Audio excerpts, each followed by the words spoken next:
সম্মানিত নেতৃবৃন্দ, সম্মানিত ঢাকাবাসী, আমরা বর্তমানে খুবই গরমের মধ্যে অবস্থান করছি।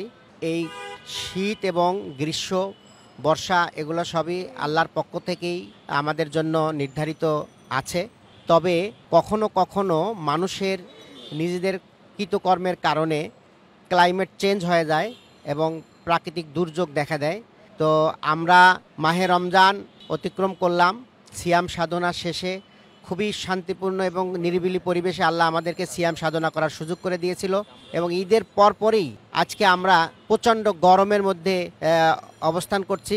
এই গরমটা হঠাৎ করেই আমরা লক্ষ্য করছি এবং প্রচণ্ড গরমে মানুষজন অসুস্থ হয়ে পড়তেছে। আমরা দেখতেছি যে হাসপাতালগুলোতে মানুষের ভিড় লেগে যাচ্ছে।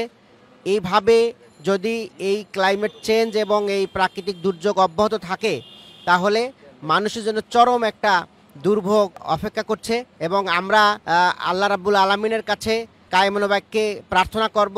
দেশবাসীকেও আমরা আহ্বান জানাবো, সবাই আল্লাহর কাছে আমরা ফরিয়াদ করব আল্লাহ রাব্বুল আলামিন যেন খুব দ্রুত বৃষ্টির মাধ্যমে আমাদের উপরে শান্তি বর্ষিত করেন এবং আমাদেরকে এই প্রচণ্ড তাপদাহ থেকে যেন আমাদেরকে হেফাজত করেন। সেই জন্য আমরা দেশবাসী সহ সবাই আল্লাহর কাছে প্রার্থনা করব। আর বর্তমানে যে অবস্থা হয়েছে, এই অবস্থায় আমাদেরকে এই শ্রমজীবী মানুষের পাশে এসে দাঁড়াইতে হবে, মেহনতি মানুষের পাশে এসে দাঁড়াইতে হবে এবং তাদেরকে সাপোর্ট দিতে হবে। তাদেরকে শীতল পানি, খাবার, স্যালাইন সহ যে সকল প্রাথমিক সহযোগিতা করতে পারি সেটা করতে হবে।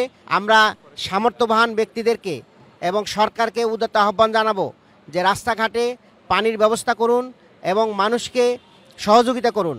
মানুষের এই দুর্দিনে পাশে এসে দাঁড়ান এবং বিত্তবান মানুষদেরকেও বলবো আপনারাও নিজেরাও এই কাজে নেমে পড়ুন এবং আমাদের এই কাজকে সহযোগিতা করুন। আমরা যেন আরও মানুষের পাশে এসে দাঁড়াতে পারি।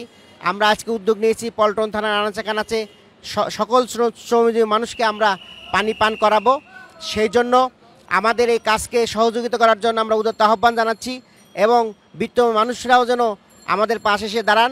সবাই মিলে আমরা মানুষের পাশে দাঁড়াই, আত্মমানবতার সেবায় আমরা নিয়োজিত থাকি এবং সবাই মিলে যেন এই দুর্যোগ যেন আমরা অতিক্রম করতে পারি এবং আল্লাহর কাছে আমরা আবারও ফরিয়াদ জানাই আল্লাহ রাব্বুল আলামিন যেন খুব দ্রুত আমাদের উপর থেকে এই বিপদ সরিয়ে দেন এবং আমরা যেন একটি শান্তিপূর্ণভাবে এখানে কাজকর্ম করে এই দেশের উন্নয়নের জন্য আমরা কাজ করতে পারি এবং আমরা আমাদের পরিবার পরিজন নিয়ে শান্তিপূর্ণভাবে বসবাস করতে পারি।